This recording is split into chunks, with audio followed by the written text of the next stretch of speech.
Welcome to Stagecoach, where you'll find the best Western books on the market and the men and women who write them. This podcast is brought to you by Dusty Saddles Publishing, home of the best-selling authors in the Western genre. This is your host, Ginger Winters. Join us as we continue the story of Zephaniah Mountain Man, Rocky Mountain Maturity by Mackessy.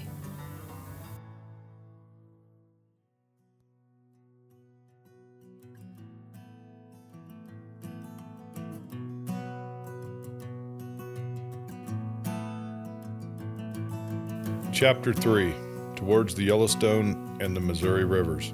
I leave the Crow Village, making my way to Rendezvous to sell my furs to outfit myself for my journey east. That plan quickly fell apart. Now I will take the steamship back to civilization. But as I am finding out, when I make plans, they do not hold together for long. On my way north to the landing, I run across a company of 12 free trappers. I agree to travel with them since they are all returning east also. We will continue north together. They all quickly agree to allow me to ride with them. They are keenly interested in another rifle to help protect them as we head for the landing. Rather than make the long overland trip, I will take the steamboat, hoping it is as fast as they say. One thing that has come to me during this journey, I am no longer in a burning hurry.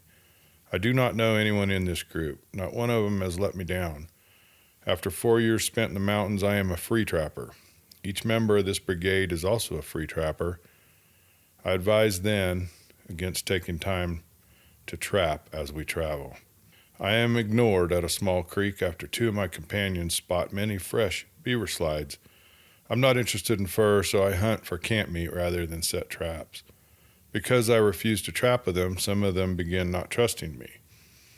I keep my horses carrying camp supplies and my furs separate from their horses. I keep them on a picket line with a lead and hobble them every night. I keep my riding horse picketed next to where I sleep. I explain it as a habit I learned from living with the Crow. This group has a bad habit of hobbling their horses and letting them loose. I'm surprised they haven't lost any. I have a feeling trouble is heading my way. It makes me think of why. Why does the same things happen to me when I ride with other trappers? They end up not trusting me because I am too much like an Injun. If that helps keep me and them alive, how can it be bad? I think it's over as I double-checking my horses for the last time before dark. After taking a close look around camp, I head back to the fire. Zeph will tell you straight out, some of us have voted you out of the camp. It was a very close vote since we'll move in the morning. You can go your own way in the morning. Then it's you and your horses on your own. You are more Indian than white man anymore. We ain't used to that and don't care for it much. We've decided not to head east. We'll find good beaver waters and trap for as long as we care to. And when it slows down, we'll look for a camp to spend the winter. We don't care what you do, and we promise not to tell anyone anything against you if asked, says the Booshway. This is the same thing I have heard from other trappers. Now I don't care. Okay, boys, sorry you feel like that. I'll part ways in the morning, I tell them. I will not ride with them any longer. Trust goes both ways, and I'm beginning not to trust them, I tell myself. Thanks for that. It's not that we don't trust you, but, well, you're one of them trappers that taken up too much with the Indians to suit us. We'll be breaking camp in the morning. You'll still need to pull your watch, understand? Yeah, I do, except that I don't. My skills are what keeps us alive. How can they not be valuable, I think to myself. The trappers finish eating and drink the coffee pot empty. It's my turn to make the coffee for the Nighthawks. Again, they all like my coffee, just not me. The last night in their camp passes quiet. We've all moved camp so often everyone knows their tasks. This camp lays south by a bit west of Blackfoot country. We have stayed in Crow country as we travel, but are close to Blackfoot lands. They feel safe from the Blackfoot. Me? Not so much. As always happens when the trappers I travel with let their guard down, misfortune occurs. I'm running with trappers, not true mountain men. You can tell the difference your first sight of the man. I should have known better. Our trouble occurs in the very early morning hours. The Nighthawk fell asleep. Before any of them even think of waking to check traps or prepare for leaving this camp, trouble hits. A large Blackfoot war party has divided their force, attacking us from two locations. The trappers wake in the dark, sleepy and confused, not ready to fight to save their lives. It ain't much of a fight, like I said. These men are trappers, not mountain men. Armed with a rifle and maybe a pair of pistols each and a knife, the trappers take down 8 warriors. Before our enemies can join together, I see 4 warriors in the brush outside of our camp. I have 2 rifles. I fire and kill 2 of them. The other pair runs off. The Blackfoot regroup their warriors to attack the trappers that gather together in the center of a camp in a wave, and I'm mixed in with them. I try to get them to listen to how I'd defend the camp. They do not trust me and will not listen. One of the major differences between trappers and mountain men rises up right here. These trappers are afraid, and they show it. A mountain man will always be thinking of how to defeat his enemy. The trappers rely on their black powder weapons. They do not carry a hawk, nor are they very good in hand-to-hand fight. A mountain man has learned Indian ways, including carrying a hawk, and knows how to wield it. He may be afraid, but he ain't about to let that fear defeat him. Warriors hiding in the tree line surrounding the camp and in the brush by the creek open fire against us using muskets. Their muskets are inaccurate at long range, but the trappers do not escape injury. 3 of the 12 fall during that first volley. The others continue, refusing to listen to my ideas. Hold your shot, boys. Wait until you have a clear target. Take a fire target and then fire. Half fire, and while they reload, another half fire. We're going to have to make each shot count to come out of this, I tell the few remaining trappers. The Booshway stands to yell at me. All that does is earn him a musket ball to the head. We're down to 4 trappers and me. The others are dead or mortally wounded. Now they look to me for answers. I hope it ain't too late. All right, we'll follow your lead for now, says the segundo. They'll reload before attacking. Get your possibles and pistols ready for some quick shooting, I try telling them. They're nervous and jumpy. I hope they'll wait for clear targets and make their shots count. With angry war cries, the Blackfoot break from the tree line. They fire on the run. That shooting is less effective than their last volley. It is used to keep our heads down while death rushes us. The trappers begin shooting. I see 2 warriors fall. I hold my fire until I have a clear target and take down another warrior. Seeing their warriors fall does not affect their charge. The trappers pistol volley, a clear miss against all of them. We lose another man. I knock 2 warriors down with my pistols before they are on us. Now it's a knife and club fight. Well, the segundo leading the trappers uses the club I gifted to him, quickly dispatching the warrior in front of him. He is the last healthy trapper. I can only watch as he runs to assist his friend grappling with a Blackfoot. I don't have the time to warn him to stay where he is and that it is a trap. I have my work cut out for me now. A large warrior is heading my way. I block out the small battle around me to concentrate on what I need to do to stay alive. Using a knife and club, the warrior attacks me. I stop both of his weapons using my bladed weapons, a knife and a hawk. Our fight quickly turns into a wrestling match. We're rolling along the ground, each trying to cut or brain the other. He draws first blood. His knife slices through my war shirt across my shoulder. I feel a burn as sweat flows into the bleeding wound. I feign weakness. His eyes light up. Thinking this is his fight to win, he rises up, preparing to brain me. I strike with both knife and hawk. He receives 2 deep cuts. A knife cut behind his right leg and a hawk under the ribs. He falls on me. I slice his throat with my knife and struggle to throw his body off mine. Clear, I look behind me. The last trapper, the segundo inside the camp, succumbs to the stronger and faster Blackfoot warrior. The enraged Blackfoot warrior, seeing their friends killed, renew their attack on the dead in the camp. It gives me time to grab my rifle, the 4 pistols, and my possibles, and fort up behind a large blown-down fir tree. Along the way, I pick up a trapper's discarded rifle and possibles. The last 3 Blackfoot, tired of their mutilations, launched their last attack on me behind the deadfall at the edge of the camp. 1 Blackfoot warrior attacks me with a trade musket, another with arrows. The arrows are a more precise weapon. 1 hit will finish me. I lose track of the 3rd warrior, holding my rifle fire until I get a solid shot. I can't help but see the killing field in front of me. The last pair of trappers lay within sight. I do not need to check them to know each trapper is beyond my help. I am tempted to run out to bring back all the dead trappers' weapons, rifles, pistols, and possibles. They may come in handy in case additional Blackfoot warriors join the attack. That leaves me as the last man alive. With every weapon I own, reloaded and ready, I wait. I hope I'm ready. As two Blackfoot warriors lob another volley of unaimed arrows my way, I note their locations the best I can. Picking my targets, I hope to whittle down the number of attacking Blackfoot archers. I may live through this thing. The Blackfoot have lost too many men. The leader's medicine may have fled. Victory is so close they can taste it. But the war chief calls off the attack. The price they will pay for rousting me is too high. I watch in unbelief, yet grateful as the last three warriors ride away. I know they will return for their brothers after I ride away. I only hope this is not a feint or a call for additional warriors. Prior to the attack, the trappers asked me to leave their company. Now I'm the last member of their company, left alive. Keeping in my position behind the blown down tree, I wait. I notice the birds that have stopped whistling are making noise again. Same for the squirrels that have stopped running from tree to tree. They're coming back as the sounds of battle fade from the camp. The anxious horses on the rope picket line calm down. I wait an hour. I feel that they have left. I walk the camp, checking the dead, collecting what I can.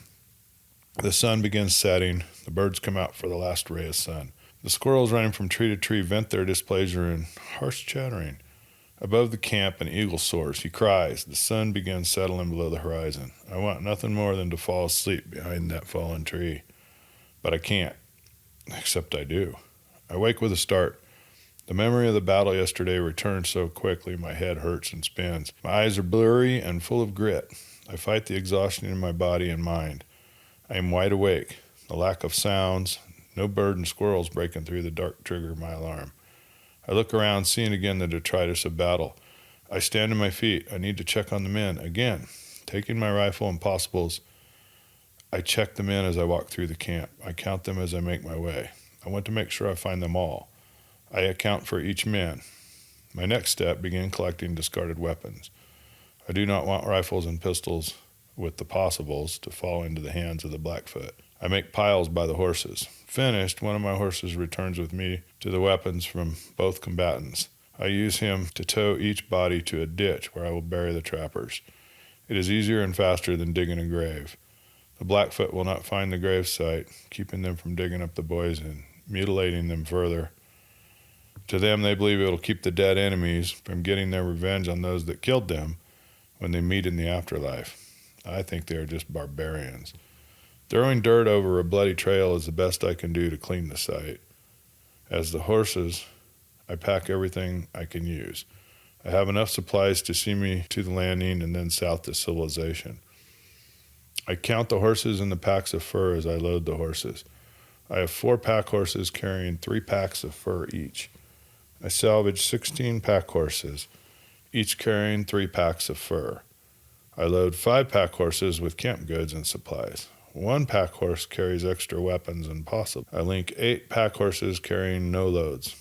I spent one more night in the camp at the site of the battle. Come first light, I lead 34 horses north by west to the landing. I'm heading for the confluence of the Missouri and Yellowstone rivers, looking for a ride south on a steamboat to St. Louis. I have grown weary of trappers and of trapping beaver. I'm thinking about continuing to trade with the Crow for buffalo robes, skins, and plews. I have no desire to continue trapping for myself. I reckon I'll get a better price for my fur in town than at the fort, but it will take most of the summer to lead a pack train east. Plus, I'll need extra rifles. My head hurts from the thinking. I stop. If I hurry, I can catch a steamboat to finish this trip. Hopefully, this will be a fast trip. I'm returning with 35 horses, carrying my extras, 12 rifles, 8 muskets, 16 pistols, 12 dozen traps, and all the furs I inherited for the company of trappers that did not trust me. I've made my way to the trading post on the Yellowstone River. I may be able to sell most of my extra gear and 9 horses. I'll take my camp supplies and enough horses to carry the fur I inherited. I'm taking the steamboat south. St. Louis, late summer. I retrace my steps back to St. Louis. The journey leaving St. Louis west took almost 4 months the first time. It'll take 3 weeks to return to St. Louis. I decide to take a faster yet not necessarily safer steamboat for that last leg of my trip. The single-deck The sidewheeler is about 100 feet long by 30 feet wide. It traveled upriver carrying trappers, horses, and needed supplies for the mountain men and trappers in the west. It returns downriver loaded with furs turned in at Fort Lisa and Fort Union. I am tired of leading my pack train of horses and take advantage of the ride. There's plenty of room for me, my horses, packs of fur, and my camp supplies.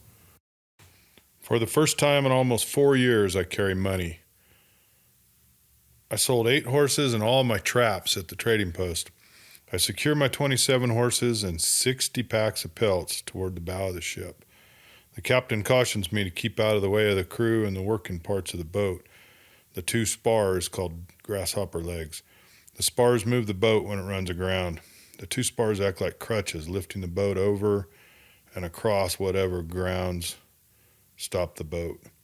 The crew use them a lot, but mostly on the upriver run. This trip will take between 14 to 20 days. The only scheduled stops are to pick up wood and water. The usual firewood stops are ready for us. The ship's crew loads the wood. I volunteer to help, earning the favor of both the captain and the crew. I also receive a discount on the passage fare and a spot in the bow for my horses when I return west. I take advantage of the stops to load my horses, allowing them to graze and exercise at each stop.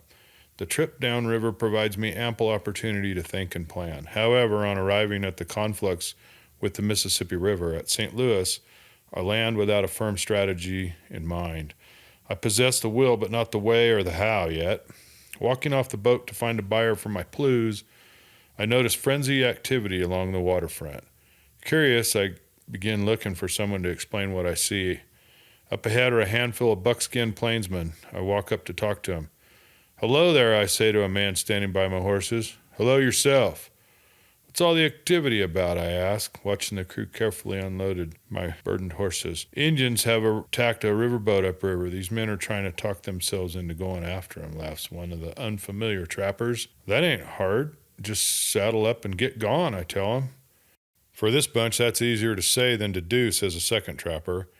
"Good luck to you. Do you know where I can find an honest fur buyer?" I ask, seeing all my horses unloaded and waiting on the dock. "Why do you want one of them critters?" asked the buckskin men. "I need to sell my plews," is my simple answer. "All right, come on and follow me. We'll take you to the outfit we sell to." The horse watchers walk through the center of the gathering crowd. Some move on their own. Others need to push by me or one of my horses as we ride through the swarm. On the dock at the river's edge, the area is in a frenzy. This is a road heading into the city. "There you go, right down the main street parallel to the river. You'll smell it before you see it. Good luck to you," says one of the pair of good Samaritans. "And to you," I add. I'm heading my horses down the road looking for a tannery or a buyer. I ride past the edge of the crowd. Another trapper leads additional horses off the boat's deck to the dock and onto the main street. "Wait a minute," shouts out someone in the crowd. "We need them horses, mister. I'm asking nice on accounts you don't know us, but right this minute my men are fighting Indians. I need your horses to reach them and help them," he pleads with me. "First off, you ain't getting my horses," I say, pulling 2 pistols.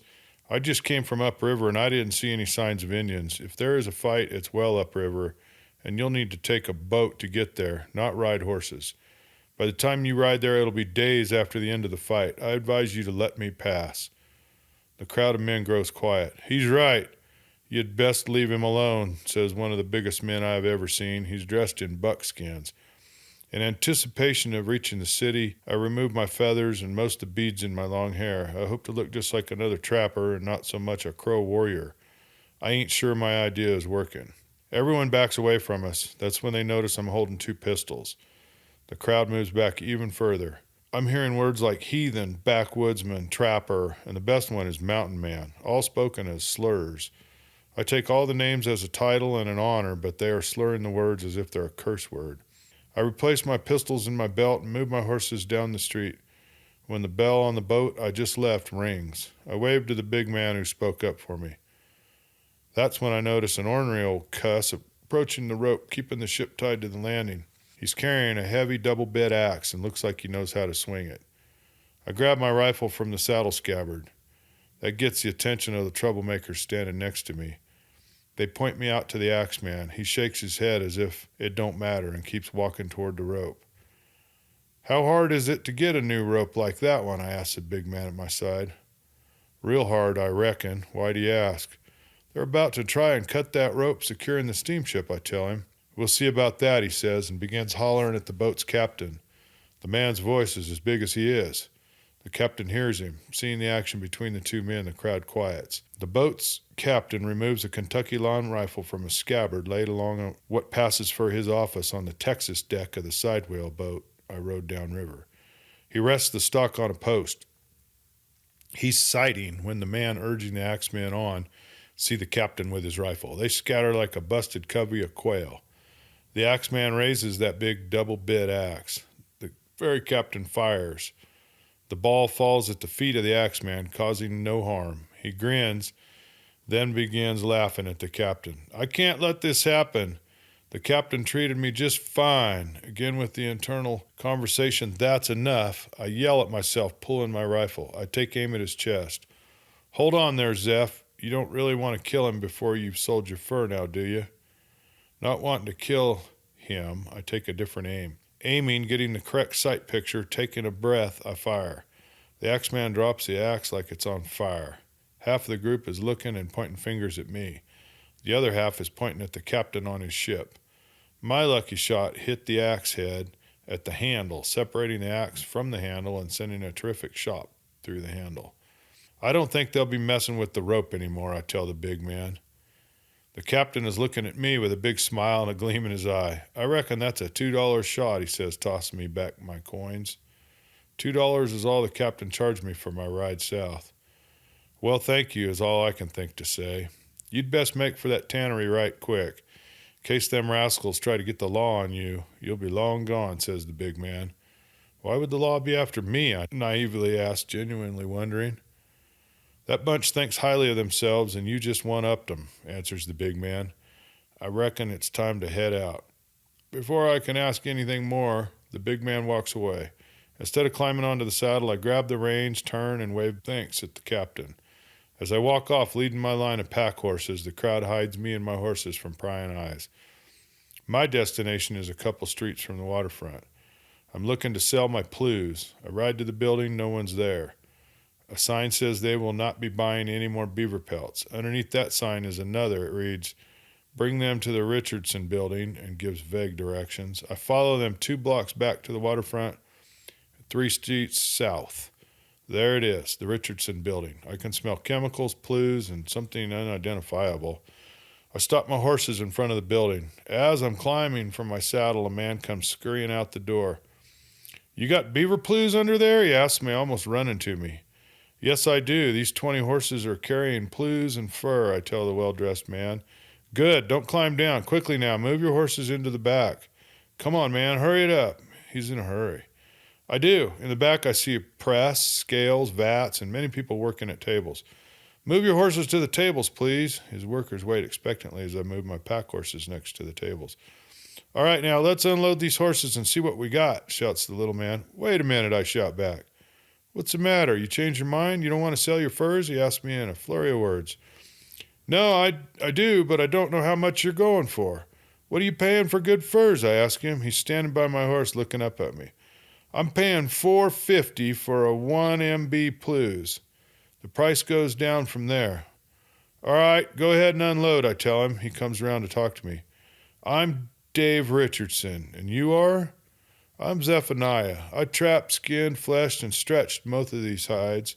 These are some of the best you'll ever see. I've got 50 plews in a bundle and 3 bundles on a horse and 15 horses. That's 2,250 plews in all, and 5 horses carrying mixed furs. I'll take your word for it until we count them all. I don't want to cheat you if you got an extra 1 or 2. I shouldn't. I bundled them myself. Well, I should say we bundle them all together. Maybe it's a good idea to get an accurate count. Some of my old partners couldn't count past 20. Can I get you something to drink while we wait? He asks, watching me. He has a smile on his face. If you have a cold beer, I would be thankful. I haven't had a beer in almost 5 years. I really would like one now that you've mentioned it. The man, Dave Richardson, waves his hand and a boy comes running. Yes, sir, he says. Go to the hotel's bar. Tell him it's for me. I want 4 bottles of cold beer and ice in this bucket, he says to the runner, giving him a $50 coin. The kid is off running in the streets. It's a warm day. What do you say we go sit in the shade at one of those tables? Asks the short man. You lead and I'll follow. He does. He finds a table out of the July sun. I didn't notice how hot it was until we get under the shade. What about my horses? Do you have water? How about a corral? I ask. Water I have, but not a corral. I'm still new to the business. I've only been open for about 6 months. I'm still learning the business. I know of a good livery 2 buildings down. I'll send a runner and have stalls, water, and grain ready for him when we finish the unloading. That'd be right nice of you, Mr. Richardson. Thank you. Think nothing of it. You're my first sale direct from the mountains. I hope to get many more, he replies. I think I can help with that. I reckon I can spread your name around to the trappers I run into once I return to the mountains, I tell him. What are you going to do after you leave here, if I may be so bold as to ask? I'm heading for the general store to buy me some new clothes. Then to a barber for a hot bath, a shave, and a haircut. Why? Well, you see, I was just wondering if you knew your way around town and the best place to get what you've outlined. Now that you say it, I don't. All I know about St. Louis is passing through on my way to the mountains. I knew more, but I wasn't going to go into this with the man. How long are we going to be in town? Long enough to resupply and head back out. Maybe a day. I reckon I'll leave the morning of the day after tomorrow. Why? What are you planning on staying? Again, I haven't thought that far ahead. Well, if you can trust me, I'll get you a room for 2 nights, which has a bath and a barber downstairs. I can have one of my girls go to the general store for you. All you need is some sizes and a list of colors. Well, I appreciate that, but what's it going to cost me? Nothing. I'm going to offer these services as extras to get trappers to bring their fur to me. Why, don't you think it'll work? I'm betting on helping the trappers all I can. Will make them come here first. What do you think? Oh, yeah, I think it'll work just fine. Then cold beers arrive and our talking ends. Dave walks away from the table to get his promises into action. He sends his sharpest secretary to the general store for my clothes. She has an eye for sizes and colors. He sent another one to the hotel with instructions for a room for 2 nights. A room with a bath and the services of a barber. The unloading is complete. Another group of men take the horses, except for my riding horse, to the livery close by. Another man brings the tally to Mr. Richardson.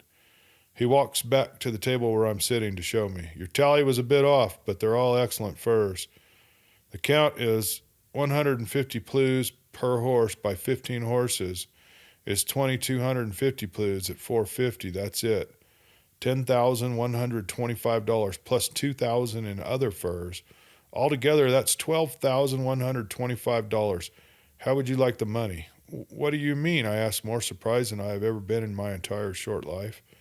You can have it in paper money or gold coins. We can put some in the bank and give you however much you'll need while in town. It's up to you. I can pay you with $20 gold double eagles. You'll be carrying, let's see, you've earned 38 pounds of gold coins. I didn't realize that. How about we put some in the bank and I'll take some coins? Good, come inside, we'll get it done. I followed him into his office. He takes a seat behind a big desk. I am surprised it is clean of papers. How much do you want? Let's say 2,000 in coins. All right, here's a check for the rest. $10,125. We'll go to the bank right now and deposit it. Do you have an account? Well, it doesn't matter. I'll help you open one, he tells me. I catch his excitement. First, I need to strip my gear from my horse so he can join the others in a well-deserved rest. I walk over to him. He looks back at me like it's about time you got to me. I unload my saddle, saddlebags, rifle, and all the other gear. One of Dave's boys takes them to the livery. He has another boy load my gear into the buggy we are taking to the bank.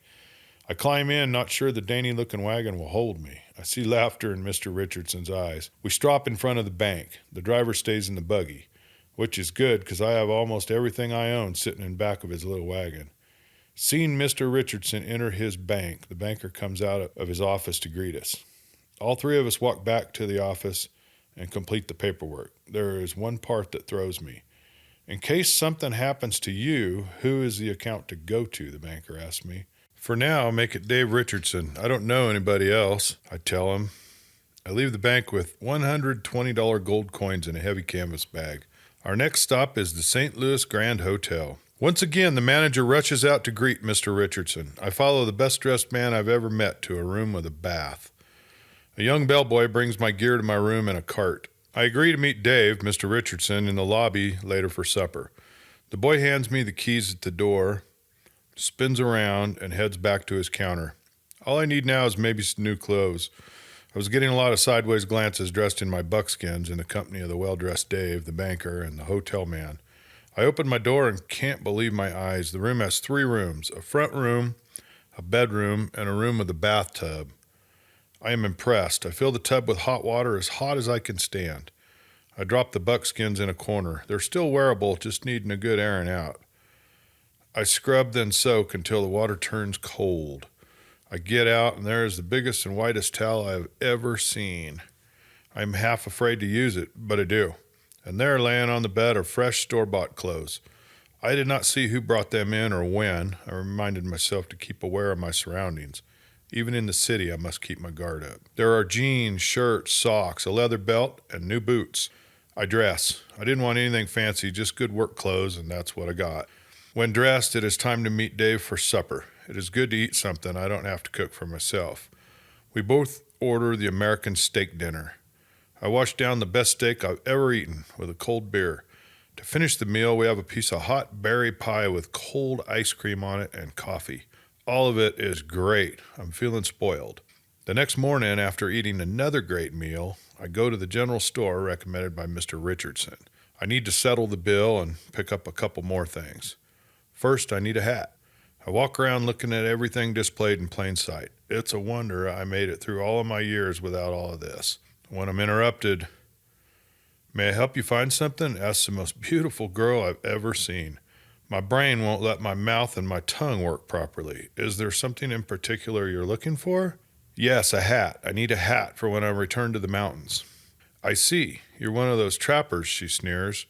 She makes the word trapper sound like something my boots picked up in the corral. Yes, I'm a mountain man. I've trapped some and hunted some. What an idiot I am. I can't even talk in sentences. Our hats are over here. I would recommend a wide brim to keep the sun off your face all the time. I realize she's as nervous around me as I am around her. Somehow that settles me. I follow her advice. I pick out a second set of clothes with a leather vest and a long sheepskin coat. I lay everything on the counter and she's adding up the total. I add 2 bandanas to the pile. The total is $25. I pay it. She helps me to the door. I'm carrying 1 box and a clerk drops a box on the boardwalk, then shuts the door. I am annoyed, but try to let it not bother me. I'm on my own. I make it to the hotel. The man at the desk hurries over with his cart. Once again, he takes a pile of gear in 2 boxes to my room. I can put it off no longer. It is time to face up to my mistakes.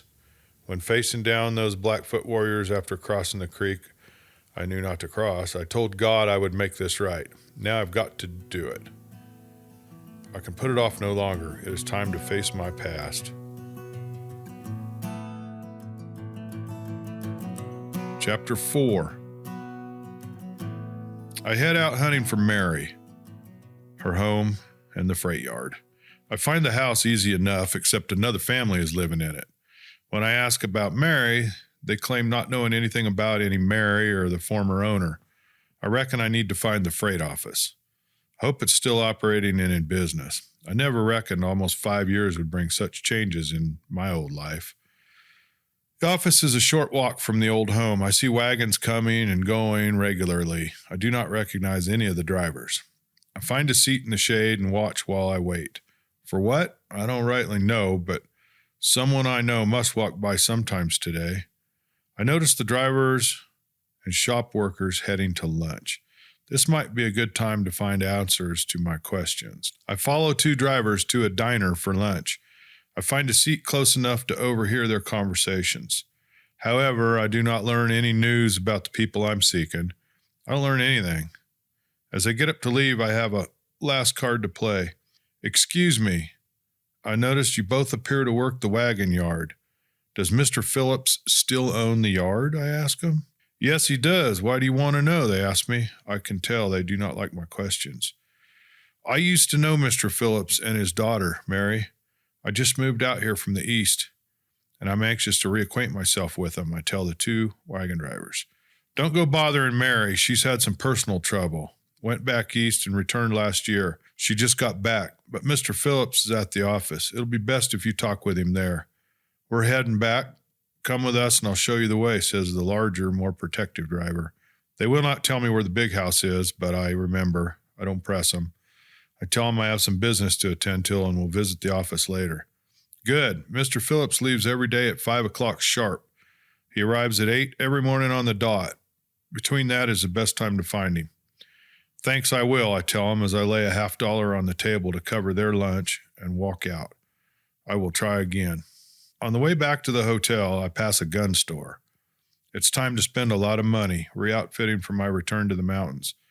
I've made a list of what I'll need. Now I just need to find a store that carries everything. I venture inside. There on the wall behind the counter is something I've never seen before. The store owner smiles, smelling a sale. Can I help you? Asks the loud voice of the owner from the back of the workshop as he was watching me. Yes, you can. What is that on your wall there behind there? That is something new. It's called a percussion cap ignition. Instead of a flint and a striker, the hammer hits this cap and fires the powder. I can easily convert your rifle to take the new percussion caps. Okay, well, will it work on pistols too? Yeah, of course it will. Percussion cap will avoid a lot of the misfires, especially during the rain, he tells me. I can see that. How much to convert, say, 2 rifles and 6 pistols in 54 caliber with 150 balls, 500 caps, 2 kegs of powder, and 100 pounds of lead in bars? Give me a minute to figure it. There's some money. The pistols and rifle cost $1 to convert. That's $8. Let's say 1,000 caps. I can give you a better price for the 1,000. Add 2 50-pound drums of black powder at 33 cents a pound. It's $33. Plus 100 pounds of lead balls at 8 cents a pound is $8. And 200 pounds of lead bars at 7 cents a pound is $14. Altogether is $78. I'll take it. I watch as he packs everything into a wooden box. I hand over the 5 $20 gold pieces. The owner's eyes light up. He hands me back 2 silver dollar coins. I've had these, but this is the first time I've had so many at one time. Anything else I can help you with? He asked me, wearing a large smile. Yeah, maybe. Can you change my rifle and horse pistol from a flintlock to percussion cap today? Yeah, I have the parts to change your rifle. I can do it today and have it for you tomorrow. As for the horse pistols, maybe, but I have a genuine hawk and I've changed over to shoot. The percussion caps I can trade you, he tells me. I trade my American long rifle for his Hawken and lay all 6 of my flintlock pistols on the counter. How much for 6 percussion cap pistols in trade for my pistols? Let's say $5. That's good. I'll be bringing in more business. If the price was too high, I'd have to take it elsewhere. I'll be back later with my other weapons, 2 rifles and 2 more pistols. We ain't done yet. On the way back to the hotel, I pass a saddle shop. I stop and go inside, carrying my new rifle with the pistols in a box. When the bell above the door stops ringing, a voice asks me, can I help you? I hope so. I need 2 pouches made so I can carry a pair of these on my belt. Let's see what you got. He picks up a percussion cap pistol from the box to steady it. We've taken to calling your pouches holsters. You want it tight-fitting, securing the weapon, but not jammed in where you can't pull it easily, right? 2 of them, he asks? I nod my head in agreement. Okay, I can make them. Good, make 4 of them, all the same. How much? Oh, for all 4, say $5. How long will that take you? For another $2, I can have them done tomorrow. What time tomorrow? Check in about closing time. I'll be here. What's new in saddles? Well, it depends on what you need. We talk saddles for a half hour. I bring in my old saddle. We talk about the changes I would like to make. He shows me a new one. Wearing a large smile, he assures me it will all be ready to pick up by the end of the day tomorrow. I will leave with a new saddle in addition to the 4 holsters. I walk out thinking we both made a good deal. The day's almost over. It's time to meet Mr. Richardson for supper at the hotel. I stop at the desk to pay for 2 additional nights. Turning for the dining room, I get a table and wait for Mr. Richardson. I take a seat at the small table up against a wall. I decide on another of the steak dinners, which I heartily enjoy. During our conversation, he tells me where to get the trade goods I have in mind. The next day is a work day. I pick up my new pistols and give him my 2 extra flintlock rifles to change over to percussion caps. He gets his workers busy on changing the locks as I look around. While at the gun store, I see a shotgun.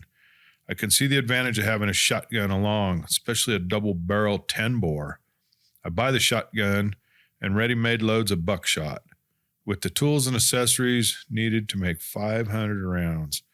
I can reload my own buckshot, which will come in very handy in the mountains. At the last minute, I buy a second shotgun, exactly like the first. Both are replacing the one I lost a few years ago. I am not disappointed at the saddle shop either. The two holsters fit the new pistols snugly, just as I wanted. A rawhide strap over the hammer spurs keep them in place. I buy a new saddle, one with a deeper seat, a higher cantle, and a larger horn out front. Long side flaps called fenders protect the horse from abrasions by the wider stirrups. A bigger set of saddlebags, a new rope, canteen, and canvas cover for my bedroll, along with 3 new sets of panniers and pack frames for my back horses. I buy more new equipment than intended, so much more I need to ask Mr. Richardson for the loan of a wagon and team to pick up and deliver the new gear to his yard. He picks me up and my gear at the general store.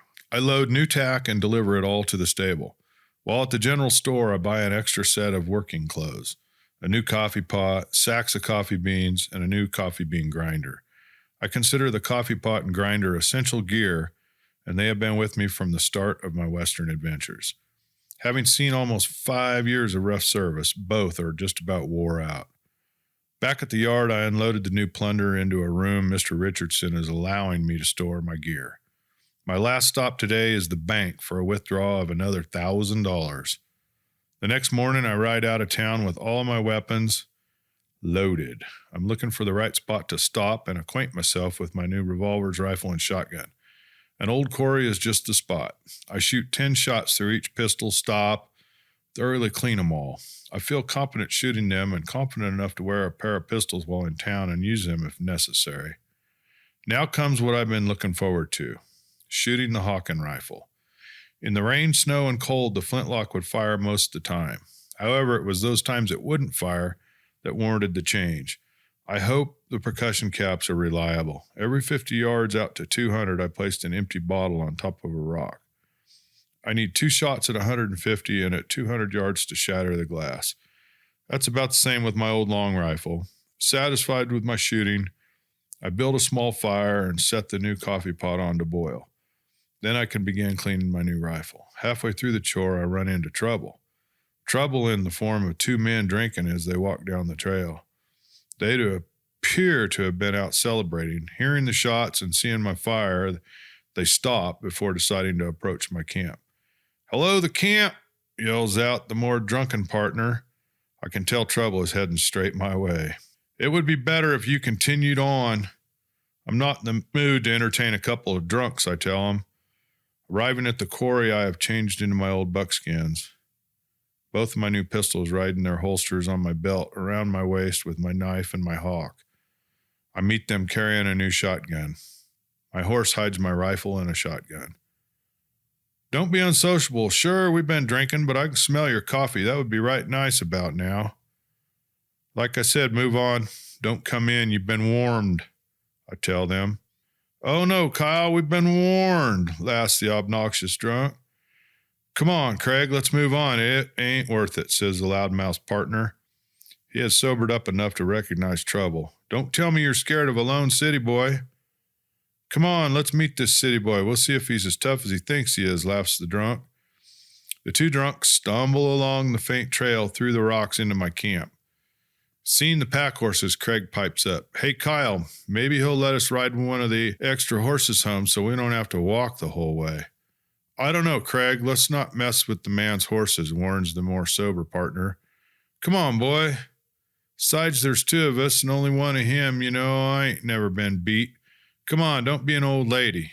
Entering my camp, they see the fire, the coffee pot, and me. "See, Kyle, we scared him off. Now what was his is ours. Come on. Just a minute, you 2. Don't touch anything. Turn your drunken carcasses around and stumble out of here into somewhere else," I tell them, blocking their way. "We ain't leaving, mister, and your big talk don't scare me. You better grab your friend before he gets you both killed. Come on, Craig, now. This ain't a man to trifle with. Both of you shut up. I'm going to sit here and have me a cup of coffee. You both can..." He never finishes his thought.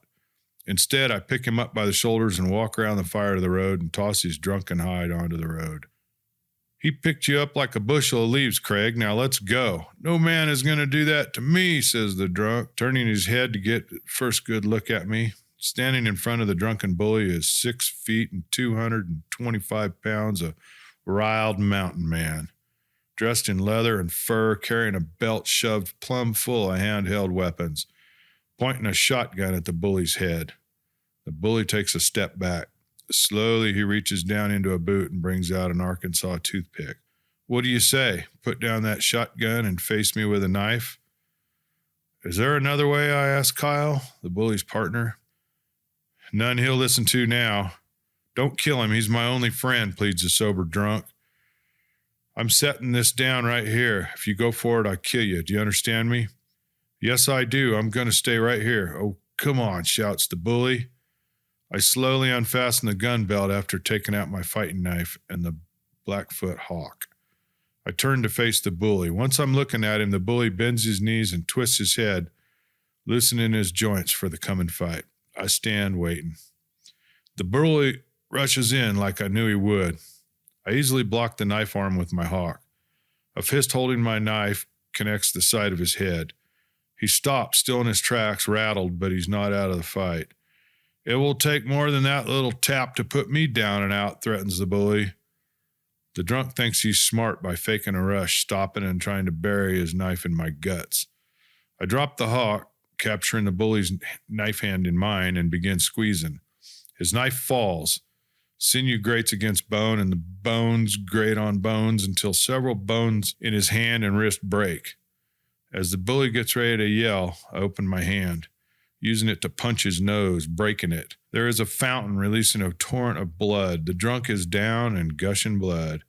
He tries to swing a punch from the ground with his one good hand, but it's lacking strength. I catch it. Looking the drunken bully in the eyes, I break his arm. Still holding his arm, I hit him in the jaw, breaking it. Stop, mister, you're going to kill him. Please stop, cried the sober drunk.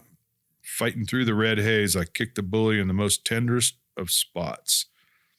Letting him go, I watched him flopping on the ground like a fish out of water. When he tells the authorities I beat him for nothing, you'd best remember how many chances I gave him to quit. I'll be back through these parts, and if anything ever comes of this, I'll kill the both of you. And if necessary, your families. You should leave people alone when they warn you. Now get, I scream. He half carries and half drags his busted up friend away.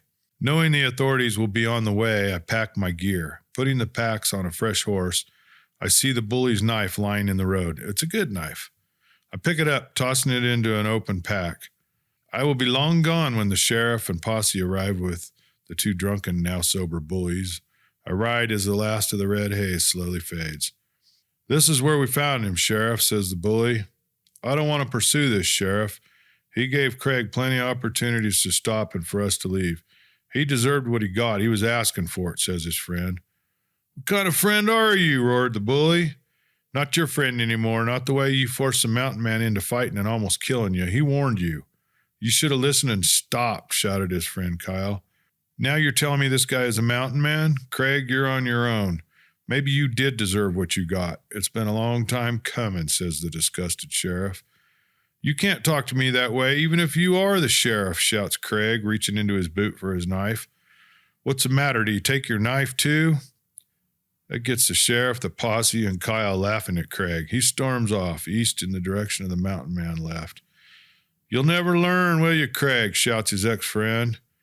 Craig is out of hearing range of his last friend and the posse. He has no intention of following the mountain man. He wants Kyle and the posse to think he is. That's a true representation of his life. All show, no follow-through. Stopping at the livery, I struggle, shaking off the last of the red haze. When it comes over me, I am dangerous. That's how I collected these extra pistols. Each is a token taken from a fight I was pushed into winning. 5 more minutes, the haze is truly gone. The day is slowly giving way to night. I stop to transfer the light load to fresh pack horses. I decide to continue on. I have no reason to return to the hotel. That will be a waste of 2 days' rent. May as well continue ahead. I leave a note for Mr. Richardson explaining what I need to do and that I will return for my horses and my trade goods.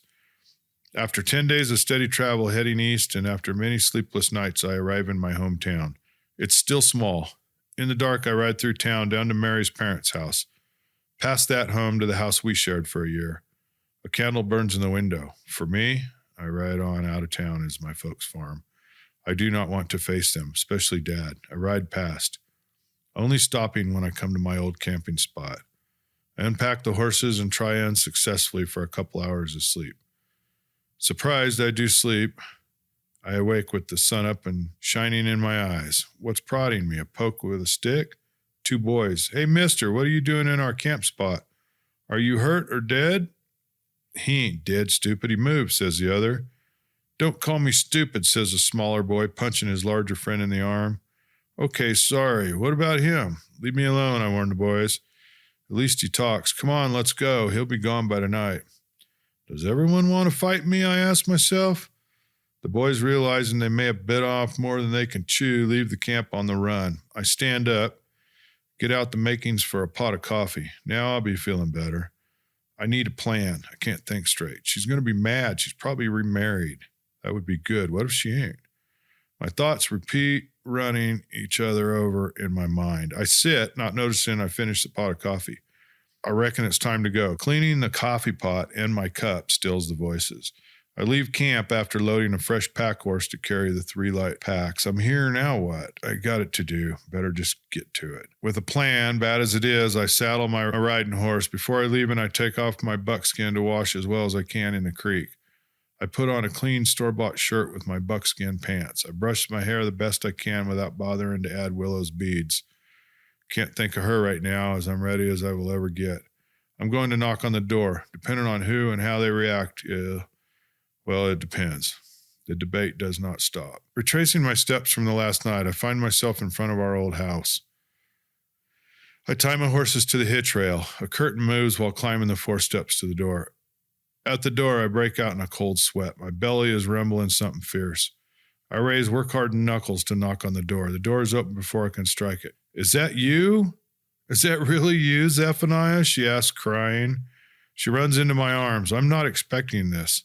In a minute, she gets control of herself. 4 years? You've been gone for over 4 years? Where'd you go? Why'd you go? Why are you back? What do you want? I don't have any money left. I can't help you. Do you want coffee? Have you eaten? Oh, Zeph, she cries into my chest. When she stops crying, we sit on the steps. She runs inside for a cup of coffee. She brings out the hot pot and a cup, and she pours. I take it, grateful it's still in the cup and not spilling out over my head.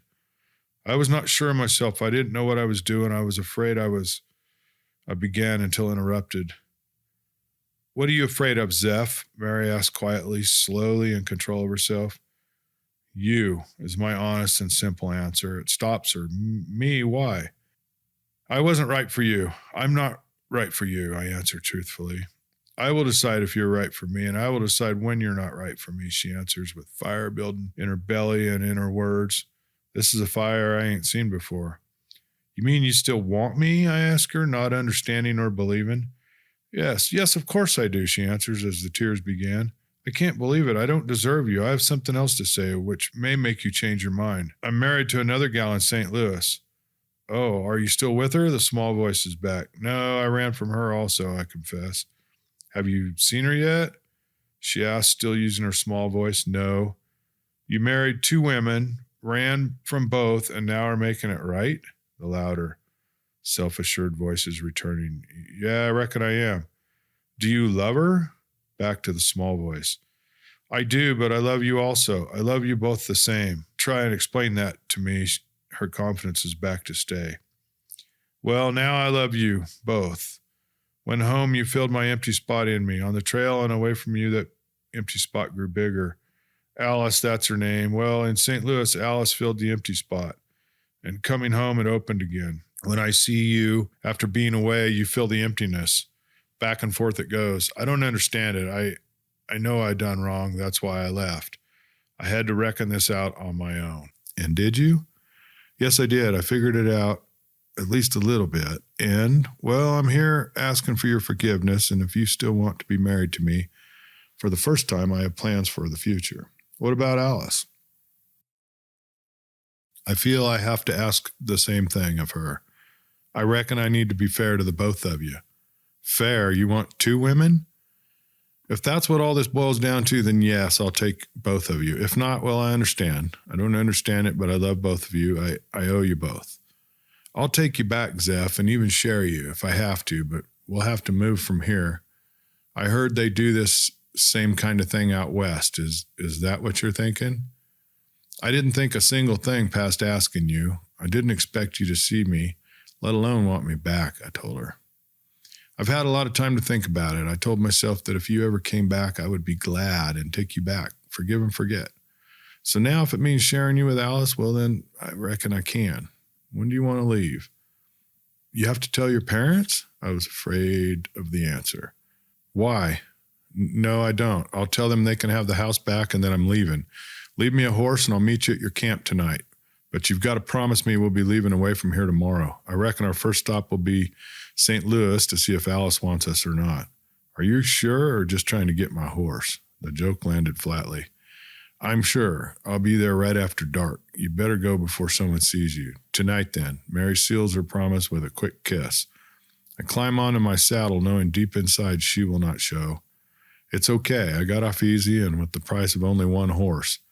I leave my old riding horse wearing my old saddle tied to the hitch rail in front of our old house, a home we shared for less than a year.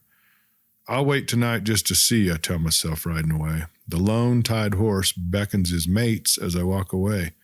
Mary walks the horse to the barn, petting him to settle down. For the rest of the day, I argue with myself. Am I doing right? Will this work out? Will she show? Just as the sun falls below the tree line, I hear a horse. The other horses perk up. It's my horse, but is it her? Or is it her father or her brothers planning their revenge? The horse stops with the others. It's her. She is here. It's real. I help her down. She rushes into my arms. I settle her by the fire. I take the horse to the picket rope. I look over the horse I left with her. No injuries. He's not been run long or hard. He's fine. The saddle on the horse is mine, the old one. Mary has a blanket roll, a canteen, saddlebags, and a carpet bag on the horse. The carpet bag is full of her clothes. A gunny sack holds her necessaries. Her clothes are right for the trail. Is anyone following you? I ask her on returning to the fire. She's drinking a cup of coffee. No, and they are mad at both of us. I told them I was going with you and that I still love you and that you're still my husband. Before I could give the house back, they took it. Dad said I was a stupid little girl. He said he never wants to see me again. Now tell me what you've been doing, because from this time forward, you're the only family I've got, and no one will be coming after us because of me, she tells me with more tears in her eyes. Thanks for bringing your necessaries. I took what was important to me and remember what trail life is like, she laughed. Thanks, that was good thinking.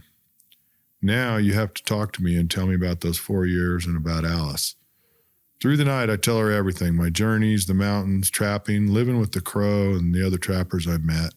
I cannot bear to tell her about Willow and our son waiting in the crow camp. I reckon I will have to deal with that when the time comes. Lastly, I tell her a little about Alice. The sun begins its rising, surprising both of us. I saddle both horses and load the pack horse. Continuing our talk on the trail, we chat, exchange gossip, and get everything out in the open. Until the sun begins falling, I find us a secluded spot for a camp. Unpack the food and utensils first. I'll start something for supper, depending on what you've got, says Mary. I got some venison in the meat sack, potatoes, corn. Here's the food stuff in the gear. This pack is mine. This one is yours. These have mountain gear, I explain, as we unload the horses. This last one is my bedding. Don't worry, I bought new blankets in St. Louis and a new tarp. I haven't used them. I was saving them for you. She laughs, preparing our first meal. Mary is surprised when I jump right in, helping her prepare bread dough and showing her how to bake bread on a stick. I show her how I grill meat in the mountains, also on a stick. We share our first meal together after 4 years apart. The real test will come tonight. Serving her first is something I would never have done in the past. Giving her the best seat on the log and pouring her coffee. Mary feels stunned but does not mention the changes she sees in me. She vows to herself not to take advantage of those changes. After we've eaten, I continue to startle and surprise her, showing her how to clean up without using water and how to prepare the camp for an early start. We retire to our blankets. Nature takes over. The 4 years apart melt, forgiven and forgotten, truly forgiven and then forgotten. St. Louis. It takes us 2 slow and relaxing weeks to return to St. Louis. The only person I know in town is Mr. Richardson. We ride to his building. Zeph, it's good to see you again, and who is this? This is Mary, my wife. Good for you. You've been out of the mountains for less than a month, and already you have a wife. Good for you. No, we've been married for almost 4 years, I tell him. I see. You left her for the mountains. You are lucky she took you back in. And you, my dear, this is a good man. I'm glad you took him back, he says, surprising her by shaking her hand like he would a man. Believe me, Mr. Richardson, we're both lucky, she tells him. Can I put our horses in your livery again? We'll only be in town for a couple of days. Of course, and if there's anything I can help you with, simply let me know, he tells us. Thanks. We walk to the Grand Hotel. Carrying saddlebags, we're greeted at the door by a well-dressed man with a cart. He walks to the counter. How many days will you be with us this time, Zeph? Asks the maitre d'. 2 nights, 3 at the most. Very good. That'll be $8. That's it? Yes, you have 2 nights on credit due to your early departure. By the way, I have a pack of, I think, clothes you left behind by mistake. And now, seeing why you left, I don't blame you one bit. No, sir, not this one bit. He laughed. I paid the bill without thinking. The maitre d' tells the man pushing the cart our room number. The saddlebags and my rifle find a place on the cart. The room number means nothing to me. We stop on the 2nd floor, on the north side, in front of a set of double doors. Inside is a room bigger than the last one I stayed in. We looked at each other in complete surprise. I think there's been a mistake in the rooms, I tell the lad pushing the cart. No, sir, this is the room you've been checked into. Enjoy your stay, adds the cart boy, backing the empty cart out from the room. Wow, Zeph, they must remember you fondly, said Mary, looking around at the 3 large rooms. She squeaks when she finds the tub in the bathroom. Have you seen this, Zeph? A bathtub in its own room. I walk in to help her. Turning on the water, she squeaks again. It's a happy squeak. You can have the first bath, he says to her. Oh, nonsense. There's enough room for both of us. Come on in. Trying hard not to splash. They make a mess anyways. As they're dressing for dinner, there's a knock on the door. Zeph answers it. Standing in front of him is Alice, his second wife. Well, aren't you going to invite your wife in? She asks in a frosty voice. How'd you find me? He asked, backing away from the door. I saw you ride by the store. I was inside. I followed you here. It took this long to build up the courage to see you once again. Who is it, Zeph? Asked Mary. So this is your first wife. Alice walks over, extending her hand. Don't worry, I'm not here to cause either one of you any problems. The 2 wives shake hands while looking each other over. I knew you were married before, but I assumed you were divorced. Were you? I'm surprised to see you both together, says Alice. No, we weren't divorced, I admit. I see. Relax. Like I said, I'm not here to hurt anyone. To tell you both the truth, I still love you, Zeph. I must be crazy, but I do. Oh, I must tell you, we have a son. His name is Nate, and he's over 4 years old. Zeph looks at Mary as he sits down. Mary is smiling. Why are you smiling? Asks Alice. When I first saw Zeph walking up the steps of our old home to knock on the door, I got mad for a second. Then no matter what happened, I wanted him back. I know about you. He told me all about it, leaving nothing out. I made up my mind that I was going to stick, even if you were included in the package. I love him enough to share him with you. We have half a plan to head to where we will make a new life together. I'm prepared to accept you in our life if that's what it takes, confesses Mary.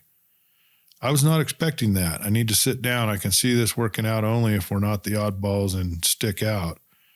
I've been hearing a lot of good things about heading west from people heading there after resupplying at the store. If you'll agree, I'm game. I can see several advantages in working and living together to make our start. I have the lists of what supplies are necessary to make this trip, Zeph.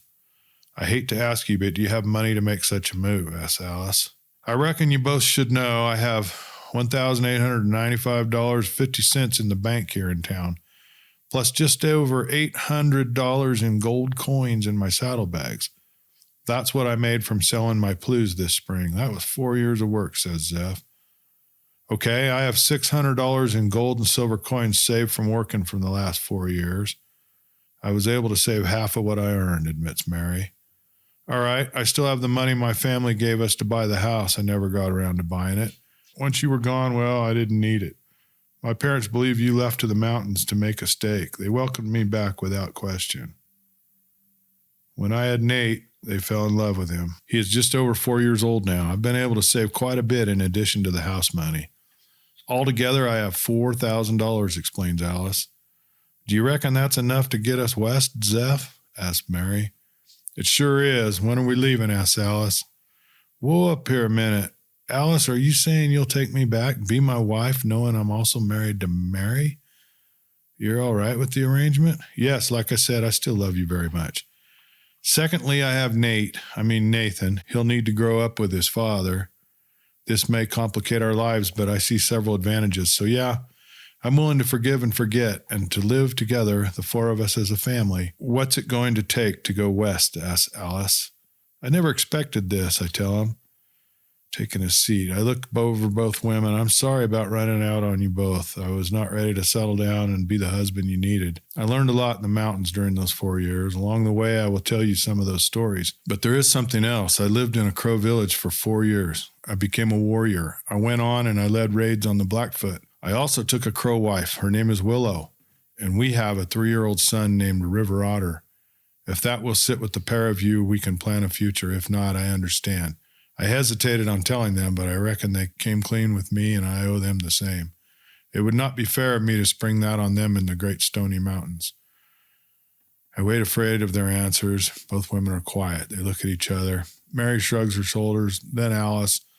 I don't know what that means. Well, thank you for telling us, says Mary. Are there any other surprises, asks Alice. Only that I was thinking of wintering with the Crows to make the first winter easier on you both. That means Nate has a brother to play with. Does she know about us, Alice? Yes, I told her I had to find and talk to you both before I can make a life. I falter. Words fail me. How is she with this idea, asked Mary. The Crow have multiple wives. Life is hard in the mountains. There is a lot of hard work to prepare for winter. The wives work together to help the family survive. But that is her custom, not yours. It will be an exciting life filled with a lot of hard work. But the freedom, well, my words fail me. I cannot explain it well enough for you to understand. I will be returning. I hope you decide to go with me, I tell them. The two share another look. I'm in, says Mary with a smile. Me too, says Alice, laughing. Thank you both. I reckon I will work to make this right, I promised both of my wives. We'll need at least one Murphy wagon. They're built right here in St. Louis. Mr. Richardson said he'll help me get one. A new one costs about $350. One yoke of oxen or a team of mules costs $150. Depending on what we're pulling will determine the number of wagons and the size of the team. We won't be taking furniture, just personal clothes, some books, some food, and weapons. I've seen those Murphy wagons. I think one will do. We can fix it to live in during bad weather, adds Alice. I agree. All I have is what's in my saddlebags plus my horses. I've got 4 good riding horses and pack horses. I'm thinking of mules. How long will it take to tie things up for you, your family, and the baby, Alice? Let's say 2 days. Any longer will just be postponing the inevitable, answers Alice. I'll take Mary with me to look at wagons. What? I asked, surprised. I am going with Alice tomorrow. We need to be friends for this to work. Plus, I want to see the baby. Together, we'll shop for what we'll need for the move. Your first test will be responsibility for the wagon and the teams. We get what we need tomorrow. That is Tuesday. We'll pack Wednesday and leave Thursday, says Mary. All right, I agree. I'll get the wagons and the teams tomorrow. How about drawing up that list of supplies we'll need? All right, one question. How do I explain Mary going along with us, asks Alice. I know my family will be curious why I'm heading west with the both of you. They don't know you're back or that I'm still with you. I don't know. Maybe we can figure that out tomorrow. All right, I'll swing by. At what time, Alice? Let's meet for breakfast here in the hotel. Say 7, answers Mary. We can have our first meal together as a family. I know a better place. Meet me at the front of the hotel at 7 and we'll go from there, says Alice with a twinkle in her eye. In the morning we meet, share a meal at Alice's favorite cafe, and our new life as a family begins. I meet my 4-year-old son. He's a bit shy at first, but learning we will be riding west perks him up. Since you all have your own horses, does that mean I get my own horse, he asked the 3 of us. The Crow starts babies riding when they are still strapped onto their cradle boards. I will buy a saddle tomorrow, and all I can promise is I will teach you to ride along the way. Anything more and you'll have to ask your mother, I tell him. I'm pretty sure I can teach him to ride. I've done it once already, but he is a crow. From there, we separate to take care of our day's business with a promise to meet together for supper in the hotel. I buy a once-used Murphy wagon and a team of 16 mules from Mr. Richardson. I take more money from my bank account. My next stop is the gun shop. I buy another 100 shotgun rounds, reloading supplies for 400 more, 2 additional cap-lock rifles, and 4 more cap-lock pistols, along with another keg of powder and an additional 50 pounds of lead. After spending another $100, I feel we are well armed. I add a .30 caliber long rifle to the pile for Nate. I may as well teach him before I need to depend on his rifle. My last duty is selling my pack horses and buying mares. I want to raise horses when we finally settle in the mountains. These are the beginning of our herd. They are all prairie mustang, hardy, strong, and used to eating their nourishing prairie grass. The girls pay $1,000 for the basic supplies to see us west.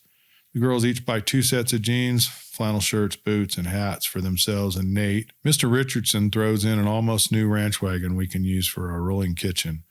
It will attach in tandem behind the Murphy wagon. We've done all we can to prepare. Now it's time to load our wagons. Loading and organizing the wagons takes the entire next day. Early the following morning, while hitching the teams, both wives and my son arrive at Mr. Richardson's yard.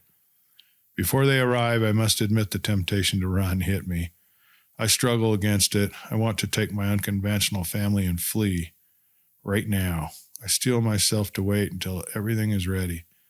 Standing by the wagons and teams, we watch the sun begin its journey across the sky. It's time to go.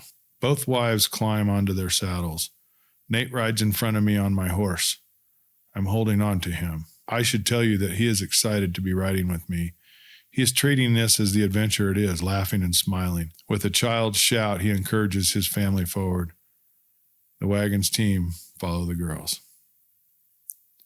We watch as the sun reaches its zenith for the 3rd day as a family. There are some howdy looks and sideways grins from people we really don't know, but all our true friends wish us the best. We wave our goodbyes to all our friends as we leave the yard. Mr. Richardson stands in front of the corrals waving and wishing us luck. Whatever happens, I know we will meet up again. Not sure how or when. I just know we will. Our 14-head mule team leads, pulling our Murphy wagon, carrying the girls' future, our packs, and supplies. The rolling kitchen and work wagon follows. Our horses are all waiting for this moment as I lead the wagons out. I pass Mr. Richardson at the gate. He's waving at the girls as they ride past each on her own horse. He waves me over. I sit my saddle horse watching the wagons heading out. Zeph, there's one last thing I've arranged for all of you, bursts out Mr. Richardson. I can tell he's excited by this information. Mr. Richardson, you've done so much already, I am in your debt. What did you do? I ask him, keeping one eye on the wagons and the girls. I have a small riverboat heading up the Missouri River. If you want, I've saved room for your wagons, your stock, and the 4 of you to sail to Fort Union. Now hear me out. This will give you a head start by heading west by riding the river instead of a 3-month ride. I've secured you 2 cabins, and you will eat in the dining room as my guests. The boat is half freight and half passengers. The freight is heading for my half interest in the store at the fort. It'll be just like when you sailed down along the river in the spring. They will not run the river during the dark hours. I have added stalls, water barrels, and piles of grass for all of your stock. The animals can ride in stalls for the entire trip. They are like the ones you built. The wagons will ride safe in the bow. How much? I asked my friend. The only cost is this, you agreeing to hunt for table meat for the crew and the passengers every afternoon ashore. The crew will clean and butcher whatever you shoot. I've been told that the buffalo line the banks of the river watching the ships and people float by. I'm familiar with the same thing. I look at the girls as they ride by. Mary nods to Mr. Richardson, then Alice. Looks like you have a deal. What do we have to do? I asked, shaking his hand. Drive the wagons aboard and put up your horses and team. I have men ready to help unhitch and tie in the animals. When? Right now. I thought I left early enough to miss the crowds and the traffic. I reckon I did not. It takes us an hour to cover the half mile to the pier where Mr. Richardson has his boat tied and waiting. As he said, the crewmen helped me drive the wagon and the stock on board. For some reason, the draft mules climb aboard without balking. We unhitch the team and the kitchen wagon. The team is led away to their stalls, and the wagons are backed onto a ready-made slot and securely caulked into place. When I'm positive the wagons are safe, I visit the animals. The 16 big mules stand in their stalls. They are standing on the deck, but held in place by slings. Same for the horses. The girls have taken some personal baggage to their rooms. Nate bunks with his ma Alice. I'm with Mary. I still am unsure how the nights will work, but I've been told it's being taken care of. I've told you, the women, your wagons, and their teams are squared away, says Mr. Richardson at the boat. I'm surprised to see him. Well, that's right. Thanks again. Everything and everyone are settled in and ready for the big adventure. All without a hitch, thanks. This will see us to the Yellowstone well before snow falls, I tell him, watching as he climbs up the gangplank to come aboard as the whistle calls for the last time. I'm given the refund for the trip back to your wives. There's a slight snicker from the crew as he says wives. I forgot to tell you I'm making the trip as well. As owner, I want to experience what it's like to take a boat north. With the wave of his hand, the whistle sounds as a long, mournful call, putting all the noise and bustle of the dock to shame. A black cloud of burnt wood exhaust floats above the boat and the dock. The large wheel begins turning. The crew throws off their lines. The boat slowly moves away from the dock up the river. And now what, I ask? We are standing together at the rail watching the steamship depart. The sun is hours away from setting. There's an entirely new feeling and sound on board and to the river. How many times have you done this before, he asks me. I went south from Fort Union just that one time, I answer. That's right, now I remember the story, he says, as both of my wives walk up and take one of my arms. Nate struggles out from his mother's arms to stand by me. If I'm not intruding, could you explain how you come to be married to both of these fine women at the same time? He carefully asks me. I begin to explain. I worked for Mary's father. I drove a freight wagon. I was gone for a week. Spent 2 days home and was home again. We were just married. I was young and I'll admit immature. Alice's father owned a large store and was our number one customer. I met her, we became friends, and without thinking it through, we were married. I thought I had the best of two worlds, but I was just selfish. Mary wanted to go to St. Louis to visit the city. I could put it off no longer, and she made the arrangements. I could not face my consequences. I equipped myself and went to the mountains as a trapper. The rest you know. I see. Thank you, my friend, for trusting me. I have a feeling our lives intersect for a purpose. We will be seeing much of each other in the future. I think we may even end up partners in some mountain enterprise. Doing what, I ask, surprised the way this conversation is turning. I don't know yet, but know this one thing. I believe what I said. I know it will happen when the time is right. Now I will let you clean up so I can accompany you and both your wives for supper. Are you going to say wives like that every time you say it? I ask him, wondering if the truth will get me in trouble. Oh, no, my friend, I would never say it again in front of both your wives. I truly count it an honor to know you as a friend. He says, laughing. Both wives join him in a hearty chuckle. Thank you, Mr. Richardson. I think it's time to boil our relationship down to first names. Don't you, Zeph? I nod agreement. My first name is Dave. I will be honored if you use it. Thank you for listening to this episode of Stagecoach, brought to you by Dusty Saddles Publishing, the home of Western excellence where the best of the Western authors can be found. Visit our website at dspublishingnetwork.com. Please join us for our next episode as we continue with the adventures of Zephaniah Mountain Man, Rocky Mountain Maturity by Mackessy.